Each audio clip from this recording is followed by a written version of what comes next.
What is going on, guys? So right now it's fucking hot outside. I don't know, I picked the wrong time to do this video. I'm still gonna do this video for you guys because I know how important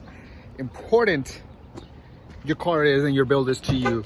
So I'm gonna give you this good information pop my hood about my PCV system. So I'm gonna try to break this down for you guys and simplify it as much as I can.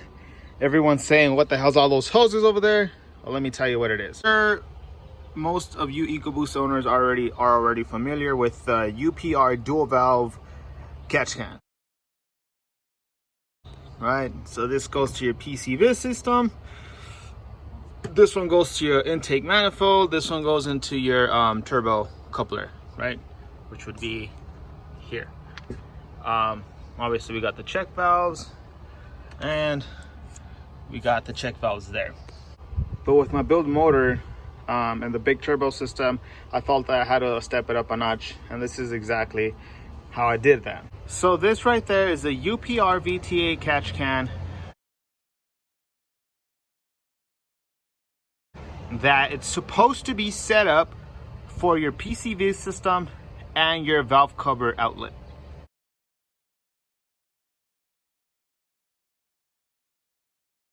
I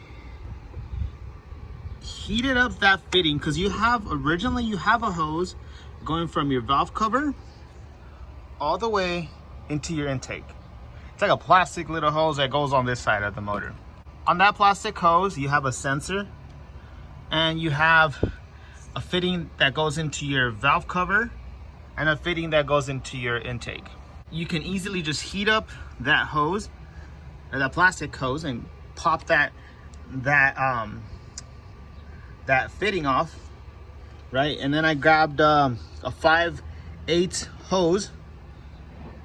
See, a 5/8 hose, and I put that fitting on that hose.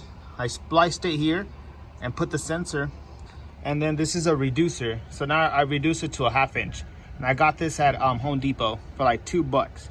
So now you have a 5/8 reduced to a 1/2 inch. But for the 5/8, you're gonna need it for the sensor and for the fitting. That hose all the way over. I put a check valve. There should be a check valve there. And then it goes back to a 5/8 hose, and it goes into this side of the can. Familiar with the UPR crankcase breather filter, it would be this, right? And it goes over your oil cap. You take off the oil cap and it goes there and it seals it. Well, what I did, I took off the bottom portion, right? I took off the bottom portion and I put it on the oil cap. Then I bought this coupler.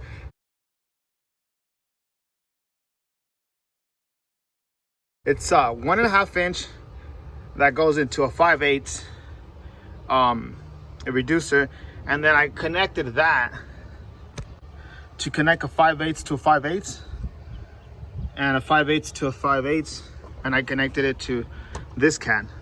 Doing that is now we have the valve cover breathing and you have the oil cap breathing out and releasing that crank pressure, and it should help a lot with these big turbo and engine builds. It's a double oil cap OEM stock. So basically, here, I'm gonna put this down. This is already on your motor, so the oil cap, you can close it.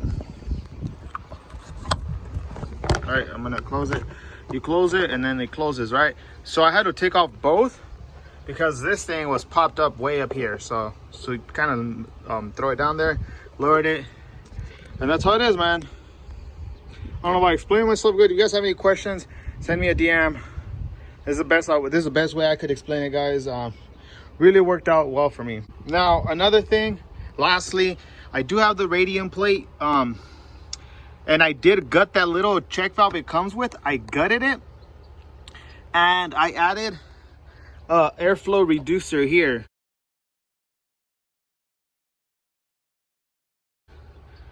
Because obviously, if you guys know or you guys aren't aware, the intake manifold will create vacuum and it'll suck